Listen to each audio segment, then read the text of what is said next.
Isang mapagpalang umaga po sa ating lahat. Ikinagagalak po ng aming tanggapan ang kagawaran ng Kagalingan Panlipunan ng Lungsod ng Maynila o Manila Department of Social Welfare na buong pusong manguna sa pagtataas ng watawat bilang sagisag ng ating panata na maglingkod ng may malasakit, integridad at pag-asa sa bawat Manilenyo. Ating pong formal na sisimulan ang seremonya sa pag-awit ng lupang hinirang sa pangunguna at kumpas ni Ginoong Ryan Tiksay at Binibining Rosalina Tuayon and Ministers of Hope kasabay ng saliw ng Banda ng Maynila. Kasunod po nito ang panalangin na pangungunahan ni Binibining Nicole Mabalot. Ito naman po ay susundan ng panunumpa ng katapatan sa watawat ng Pilipinas sa pangunguna ni Binibining Rachel Gonzalez. Pagkatapos nito ay sabay-sabay po nating aawitin ang awit ng Maynila sa saliw muli ng Banda ng Maynila.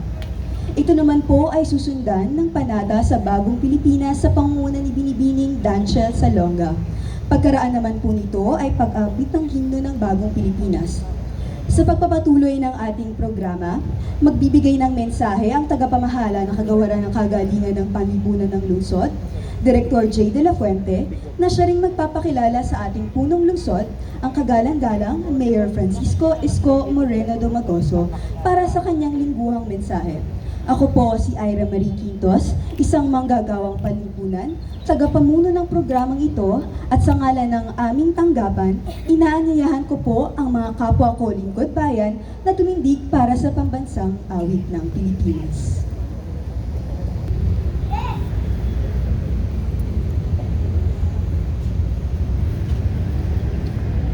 Inaanyayahan ko po ang lahat na sandaling iyuko ang ating mga ulo at taimtim na damhin ang presensya ng Panginoon. Aming mapagmahal at makapangyarihang Diyos, maraming salamat po sa panibagong araw at pagkakataong ipinagkaloob mo sa amin upang muling makapaglingkod sa aming kapwa, lalo't higit sa mga nangangailangan. Sa pagtataas namin ng watawat, naway magsilbi itong paalala sa aming panata bilang mga lingkod bayan na maglingkod ng tapat, may integridad at may malasakit sa bawat mamamayan.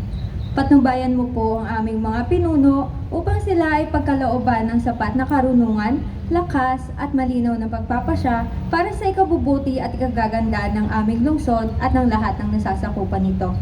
Bigyan mo rin po kami ng pusong handang umunawa, kamay na handang tumulong, at isip na bukas sa pagkakaisa at pagtutulungan. Sa bawat hamon na aming haharapin, naway manatili kaming matatag, disiplinado at may takot sa Diyos. Gawin ninyo kaming instrumento ng kapayapaan, katarungan at pag-asa para sa aming komunidad. Ang lahat ng ito, Ama, ay aming hinihiling ng may buong pananampalataya at pasasalamat. Amen.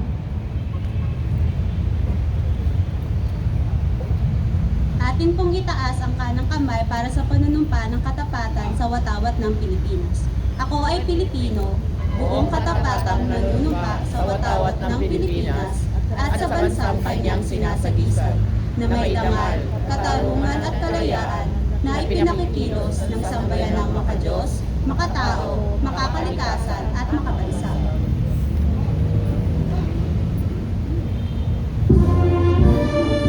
Muli, itaas ang ating kanang kamay para sa panata sa Bagong Pilipinas. Bilang Pilipino, buong pagmamalaki kong isasabuhay ang Bagong Pilipinas. Buhay sa aking dugo ang lahing dakila, magiting at may dangal. Palaging dadalhin sa puso, isip at diwa ang aking pagmamahal sa kultura at bayang sinilangan. Kaisa ng bawat mamamayan, iaalay ko ang aking talino at kasanayan sa pagpapaunlad ng aking bayan. Taglay ang galing na naayon sa mga pandaigdigang pamantayan. Magiging instrumento ako sa pagsulong ng kagalingan, karunungan at kapayapaan. Makikiisa at makikilahok ako sa mga adhikain ng pamahalaan dahil ang kaunlaran ay hindi lamang responsibilidad ng iilan. Isusulong at pangangalagaan ko ang karangalan, kalayaan at interes ng aking bayang minamahal. Bilang Pilipino na may pagmamahal, pakialam at malasakit, hindi makasarili kundi para sa nakakarami. Tatahakin ko ang landas ng tungo sa isang bagong Pilipinas.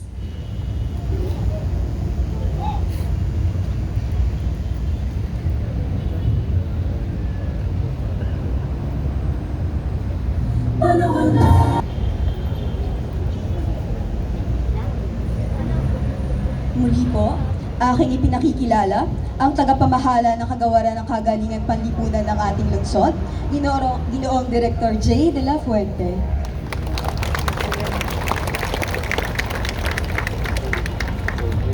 Magandang umaga po sa inyong lahat, sa ating pong butihing alkalde, Mayor Francisco Isko Moreno Dumagoso. Boss, magandang umaga po.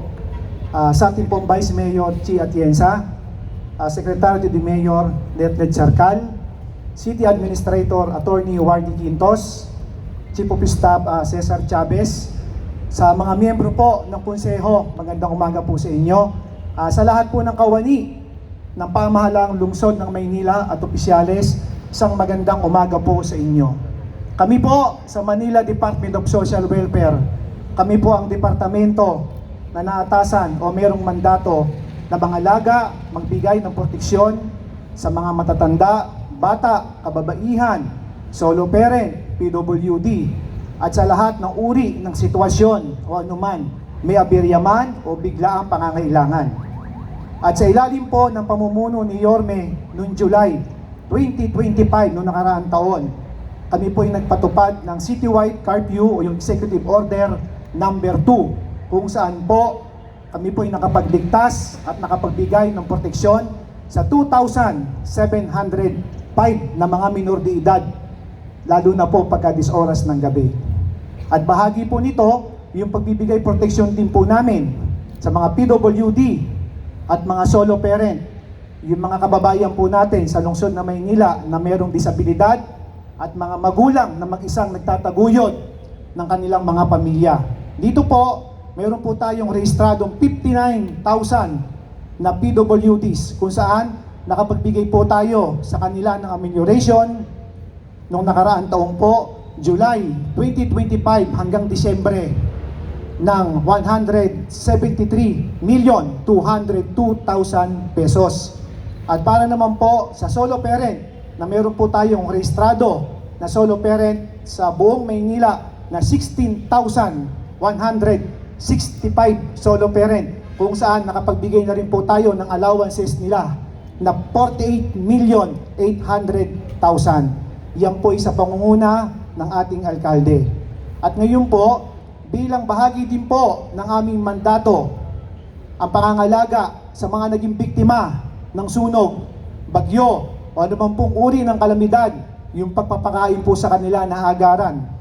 At ito po, sa kasalukuyan po, mula July hanggang taong kasalukuyan, kahapon lang ho, nung Sabado, nung gabi, may sunog po sa Barangay 101, sa may Tondo, District 1.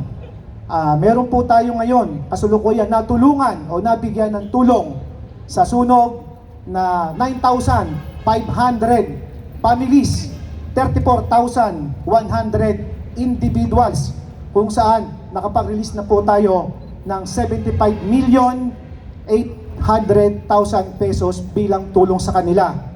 At gusto ko po sanang bigyan din sa ilalim po ng pamamahala ni Yorme, nagkaroon po tayo ng agarang pagtulong o yung tinatawag naming half-day payout. Nasunog ka ng umaga, sa hapon, may pinansyal na tulong ka na at meron kang material assistance. Kung dati po, ang binibigay lang po nating material assistance ay food boxes lang. Ngayon po, meron na po tayong hygiene kit, sleeping kit, family kit, at kitchen kit. Kompleto po yan. Yung family kit po na yan, meron na po yung sa matanda at bata bata, meron na po nga lahat yan, damit nila, pati panloob, kasama na po yan. Ayan po. At bilang bahagi din po ng pangangalaga natin o pagtugon sa mga bata, sa mga batang Maynila, ito po maganda. Nung nakaraang January 12, taong kasulukuyan, sa pangunguna po at inisyatibo po ni Yorme, naglunsad po tayo ng libreng gatas para sa mga mag-aaral sa daycare center, kung saan katuwang po natin ang Manila Health Department at nakikinabang po ang 21,651 preschoolers natin sa daycare center na meron po tayong 467 daycare center sa buong Maynila. At sa kasulukuyan po, meron na po tayong 389,718 na Yorme bottles na naipamigay na o distributed. Pero kung isasama po natin yung kaninang umaga, bali po papatak na siya ng 411,369 bottles distributed sa buong Maynila po. At bahagi din po niyan, nandiyan po yung mga taga Manila Manpower namin, ang MMDC namin, kung saan nagbibigay po kami ng libreng skills training sa Manila Manpower dito po sa Aroseros at dito po sa Tayuman. Yung mga pangunahing kurso po namin, marami po siyang kurso pero mga pangunahing kurso po namin dyan, katulad ng barista, hair cutting, massage therapy, housekeeping, food and beverage, at marami pa pong iba. Nakatatlong graduation na po kami at nagkaroon po kami ng 1,400 graduates at sa kasalukuyan po, meron kaming enrolled na 207 na mag-aaral o estudyante dito po sa Metayuman Center namin. Yan po. At nandito rin po yung mga taga Manila Boys Town Complex. Kasama po namin sila. Yung mga daycare teacher po namin, na umaga pa lang gising na. Yan po lahat sila. Okay. Sa Manila Boys Town Complex po, meron po kami doon 4 na institusyon. Luwalhati ng Maynila, Poundling, yung Kids Zone, Boys Home, Girls Home, at Kamada, bali 5 po. Pero pinaka-highlight po namin doon, yung luwalhati ng Maynila. Meron po kami total na 1,165 na wards o client na inaalagaan po sa Manila Boys Town Complex. Ang pinakamarami po sa amin doon, yung mga matatanda na mga abandonado, walang kamag-anak, nakukuha namin sa bangketa, nakukuha namin sa ospital. Sila po ngayon doon ay 565 na. Kung noon po, pag minamamatay kaming mga senior citizen, ibinabalot na lang po nila sa puting tela. Pero ngayon po, hindi po obra yung kay Yorme. Ang gusto po ngayon ni Yorme at ginagawa po namin, binibigyan po namin sila ng disenteng libing, matinong paglalagakan, maayos na pananamit sa huling sandali ng kanilang buhay. Marami pa pong iba na bahagi po ng aming paglilingkod. Lalo na po kung merong emergency, lahat ng klaseng aberya sa buhay ng tao. Kami po sa Manila Department of Social Welfare, hindi po kami perpektong departamento. Mas lalo na po ako, hindi po ako perpektong tagapamahala. Pero sa araw-araw po ay patuloy at paulit-ulit naming gagawin na magserbisyo ng tama at wasto sa mamamayan ng Maynila. At bago po ako magtapos, gusto pahabol lang po, nakalimutan ko doon sa disaster. Ay dati po yun 10,000 lang yung totally damage sa sunog at 3,000 lang yung partially damage o water damage. Dahil po naunawaan ni Yorme ang kalagayan nila at mataas na ang bilihin, ginawa po ni Yorme 10,000 to 15,000, 3,000 to 5,000 na tulong po sa lahat ng biktima ng sunog. At sa umagang ito, ibinibigay ko po sa inyo ang tao po na nagbigay din po sa akin ng pagkakataon upang tumayo sa inyong harapan at upang makabalik at makapaglingkod sa lungsod ng Maynila. Ang alkalde ng lungsod ng Maynila, Yorme Isko Moreno Dumagoso.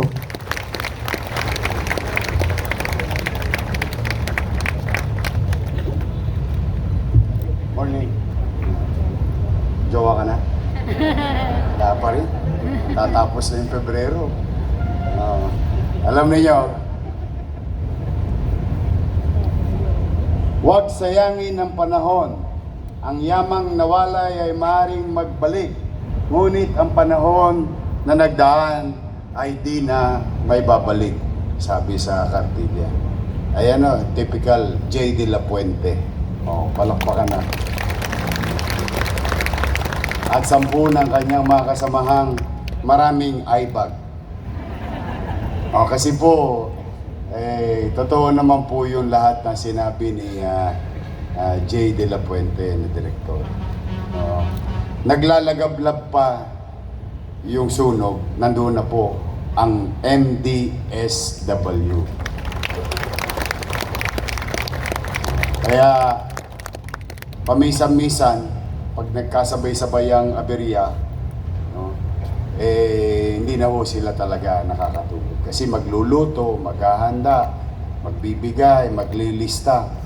Tapos siyempre, hindi mo naman masisisi ang taong biktima, mainitin ang ulo, mainipin, confused.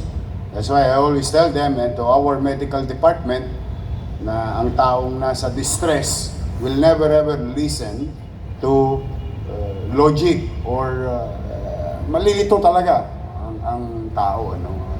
Kaya tayong mga nasa pamahalaan, marapat lamang na umhaba ang ating pasensya at pangunawa. Kasi ulitin ko ulit, wala na yata ang pinakamasarap na trabaho sa buong mundo. Maraming trabahong malaki ang sweldo. Pero ito yung uri ng trabaho natin na kung saan nakakita ka ba naman nakakatulong ka na sa kapwa, umulat, bumagyo, magkaroon ng delubyo, akisi at 30 may sweldo ka. O, hindi ba naman napakasarap noon? Kaya naman talaga pong ipinagkakapuri ko si Director J. De La Puente at ang ating mga MDSWD employees. O lahat sila dyan. Magagaling ho yan. O, totoo po yung sinasabi niya. 21,000 every other day. O, ang nutrisyon ng mga bata sa lungsod ng Maynila ay tinugon ng pamahalang lungsod ang panawagan. Ayon sa resulta ng datos or data ng National Nutrition Council, ng NDA at ng DOH na yung malnutrisyon sa Pilipinas, hindi sa Maynila lang sa Pilipinas ay lumalala. O mas madalit salita, stunting. Yun daw yung English nun. Si Bambi mukhang hindi rin nag-mantikilya to nung araw. Hindi ka batang star, nakakalimutan mong pahiran yung pandesal ng mantikilya. But now, you can see, I think some of you here are from Manila, nakikita ninyo yung sigla, lusog, at excitement ng mga batang pumasok kasi meron silang your milk.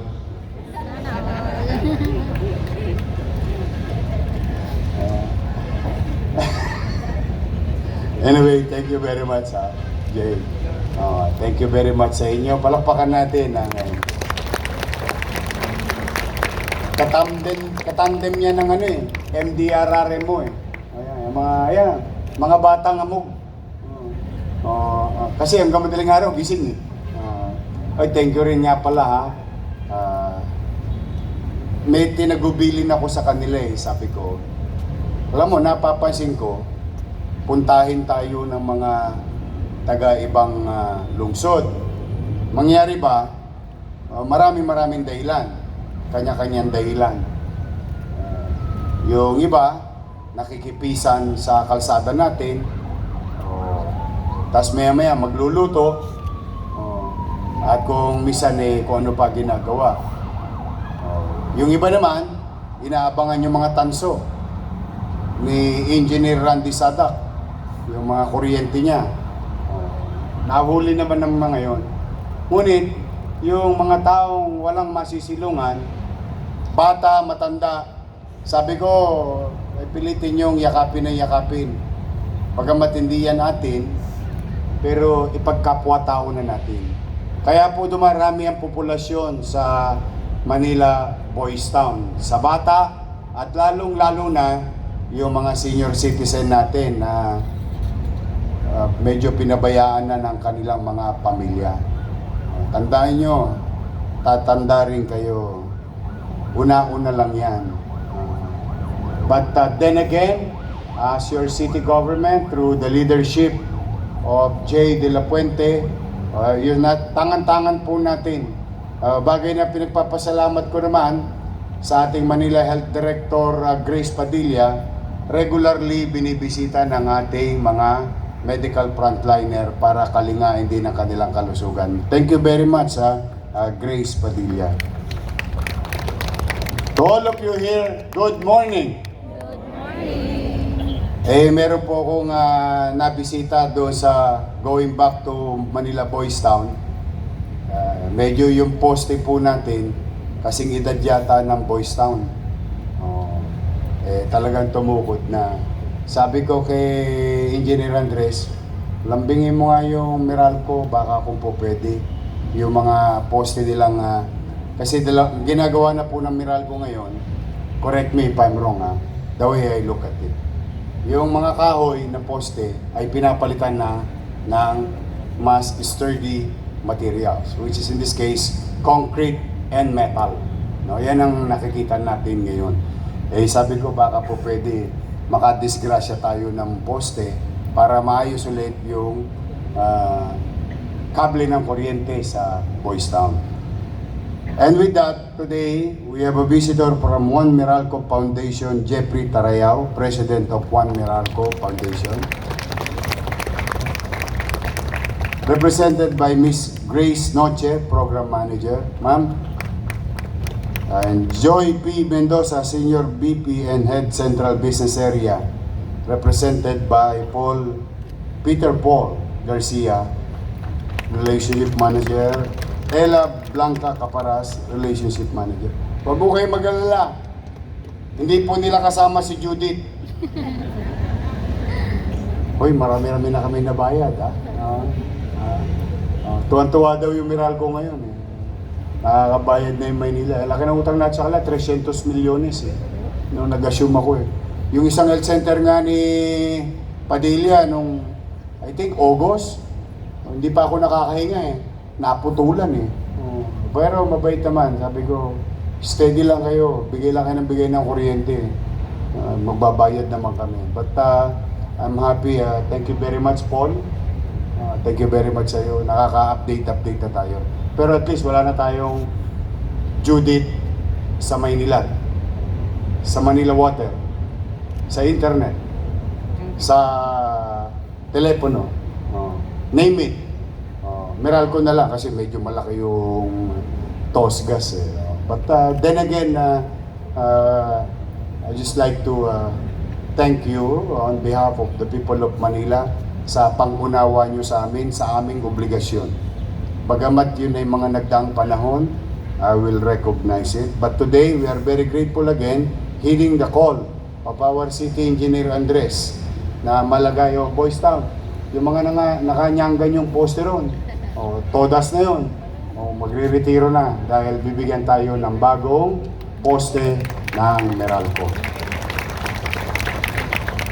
And soon, may awa ang Diyos, through mabubuo na yung buong programa. Department of Agriculture, BPI, Bureau of Plants, TESDA, City of Manila, private sector, and institution. Soon, we may. Kasi from Singapore to Bulacan, noong isang araw, tingin ko mabubuo na yung konsepto, inaayos na ni Chief Cesar Chavez, ang ating Chief of Staff. Soon or maybe latter part of this year, we can now produce our own food in the city of Manila through Manila Boys Town. May awa ang Diyos. So again, to Meralco Foundation, thank you. Para Manila Logistic, Jeff Del Rosario, Team Leader, Mike Publico, Staff, and Manny Marsan. To our Vice Mayor, members of the City Council, at shout out sa lahat ng regular employees.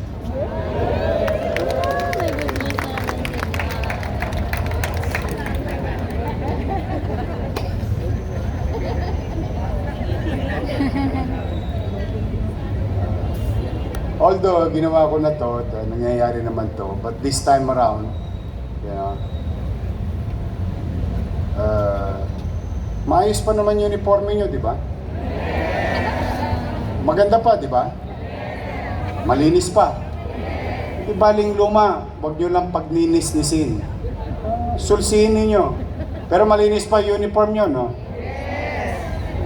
Maganda pa naman yung dami sa inyo, may asin pa eh. Yung iba nga lang, parang tuba na. Tinaga ng panahon. Maganda pa. Yung ID nyo naman, kahit hindi ako nakapirma dyan, ID pa rin yan. Tama ba? Oo. We've been trying to do this for the past weeks, and I would like to, thank Paul, our city treasurer, Georgette, our budget officer, and Jonathan, our city accounting office.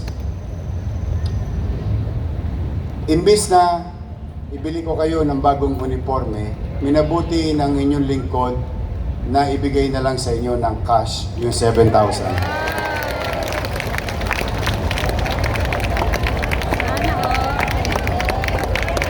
Papapasana all ka na lang, yung mga umaapila na yun, J.O. yun. How I wish. Kaya sabi ko sa inyo, bakit kami nag-isip ni Paul, nag-meeting ni Paul? Kasi gusto ko pati J.O. sana and COS. But the thing is, it is not allowed by law. Kaya it's not because I don't want to give you. I'm really trying to do my best to really maneuver our fiscal situation. And so far, nagkakaroon na ng magandang traction simula January 1. So far, ayaw ko lang ipagpaunat, ma-excite. Baka mawendang na naman tayo. Yari na naman. But I would like to inform all 8,543. Today, 90% of you, pwede nyo nang kunin yung 7 bulig. Muntik pa ako mag-abono. Yung 7.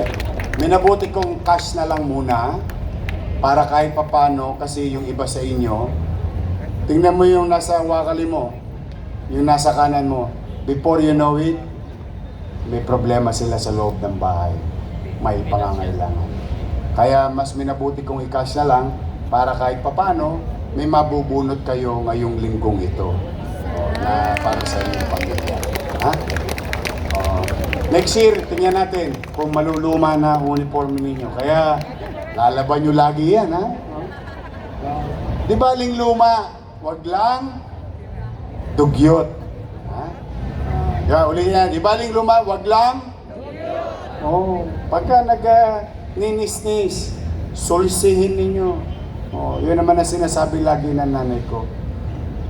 Pero, ito ang merong magdo-double whammy rito. May magti-triple whammy. Kasi, napagalaman namin ni Paul, ni Georgette, ni Jonathan, noong 2021, may 10 employees na hindi nakakuha ng clothing allowance. Noong 2022, may 62 employees ang hindi nakakuha ng 7,000. For whatever reason, I don't know. But, sabi ko nga sa inyo, di ba, naririnig nyo naman dito, more than naririnig nyo sa kalsada, sisinupin ko, pipilitin kong mag-inam. Nasiyasat namin, kawawa naman. Di ba? 2023, 131 employees hindi nakakuha ng 7,000. May 6,000 dito, 2,000. Ano yung 6,000 dito, Paul? 23? Ayan. 24, 6,000 din. 181 employees. Ngayong daan, 2025, 679 employees. O ngayon, malamang ikaw yun. Tahimik ka lang kasi baka nabali mo na, ayaw mo maibayad. O, pumanatag ka na. Nasaan ka man ngayong umaga? 1, 2, 3, 4, 5, 6. 6 na palo ka. O, ay kasi due naman for you. O, why not? Ba't di natin ibigay? Eh, kapwa natin lingkod bayan yung mga yun. So, kung sino ka man, yung humigit, kumulang 1,000 mahigit na hindi nakakuha ng 21, 22, 23, 24, 25. Makukuha mo na yan. Puntahan mo na si Paul at yung mga takilyera natin doon sa ating opisina. 66,821,000 of taxpayers' money will be distributed as cash for clothing allowance this year. Yorme, kaming mga JO sa Health Department at COS sa Health Department, hindi pa kami sumisweldo. Matatapos na yung Pebrero. Shout out sa mga hindi pa sumweldo kasi JO at saka COS or Contract of Service. Kayo mag-alala, yung pera nyo nandiyan lang. Wala kayong dapat ipangamba. Pwede na kayo pumunta kay Cebuana Luwilier.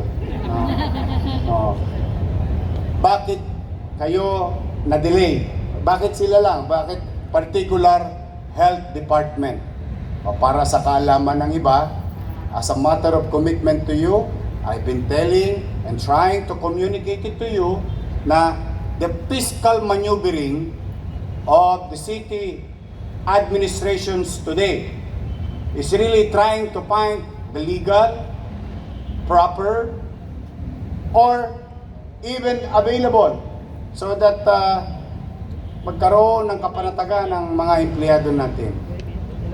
Ngayon, I personally decided and convinced the health board last year para hindi nakakaba-kaba yung ating mga nasa JO, sa MHD at mga ospital or COS.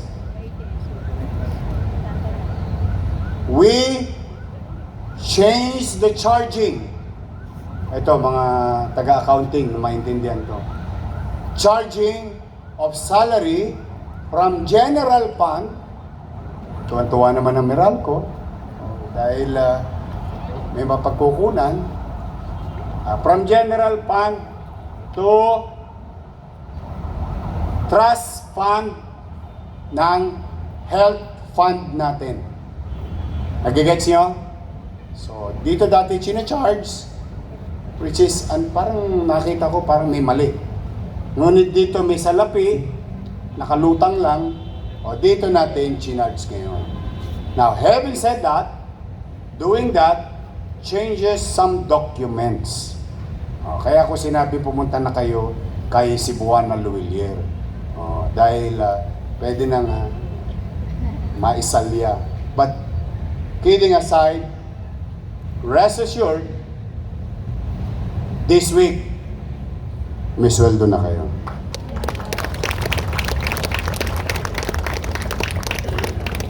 Kasi talaga nagka-delay sila. Dahil nga, yung papeles, yung charging, yun lang yun. Nothing more, nothing less. Kaya wala kayong dapat ipag-alala. So, good luck. Another week. Hindi ka pa rin regular, no? Hindi pa, wala kang 7,000. Sabayan mo lang ako. Lalayo sa akin. Hindi ka mawawalan. Karoon magkakaroon. Charot. Diba? Hindi ka mawawalan. Paano? Hindi ka mawawalan. Hindi ka magkakaroon. Thank you, Tatay Jess. Thank you, to our donors. Again, to my fellow workers, public servant, the people of Manila, about 2 million of them, about 3 million that we may serve today during daytime. Thank you very much sa inyo. Basta pumanatag kayo lagi. Tama si Jay. Hindi po perpekto ang inyong lingkod. Hindi po perpekto ang gobyerno ng Maynila. But pipilitin ko laging maging mainam, masinop, at episyente na makapaglingkod sa ating kapwa. Kaya muli, buong kababaang loob, nakikisuyo ko sa inyo, tulungan niyo ako. Tulungan niyo ako maging lingkod bayan, maglingkod sa bayan para sa ating mga batang Maynila at kinabukasan nila. So mag-iingat kayo. I love you. Paldo. Wala kayong mga mister. Wala kayong kawala sa mga misis nyo. Hindi nyo na itatago yan. May announcement eh. So mag-iingat kayo this week. Wish ko again, be healthy. Stay healthy. I need you. I really need each and every one of you for our organization to function better. Magandang araw at pagpalain nawa kayo ng Pong May Kapal. Manila! God first. Thank you.